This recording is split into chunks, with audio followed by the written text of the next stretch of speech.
আল্লাহর নবীর দাদুজান, আল্লাহর নবীর দাদুজান হযরতে আব্দুল মুত্তালিব ওই কুরাইশদের সরদার ছিলেন।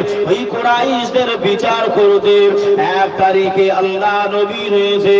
একজন এমন করে দুইজন পক্ষ বিপক্ষ পার্টি ঝগড়া নিয়ে বিচার করতে এসেছে।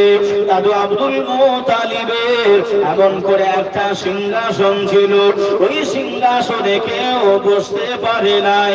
ওই সিংহাসনে বসবে খালি আব্দুল মুত্তালিব। আল্লাহ নবীর বয়স বলেছি বাবা 6 থেকে 7 বছর। আল্লাহর নবী আমার গুটি গুটি পায়ে আল্লাহ নবী ওই চেয়ারের কাছে পৌঁছে গেলেন। এদিকে বিবাদী আবাদী লোকেরা রয়েছে, দুইজন মানুষ ঝগড়া করে বিচার নিয়ে এসেছে, দুই পক্ষ দাঁড়িয়ে রয়েছে।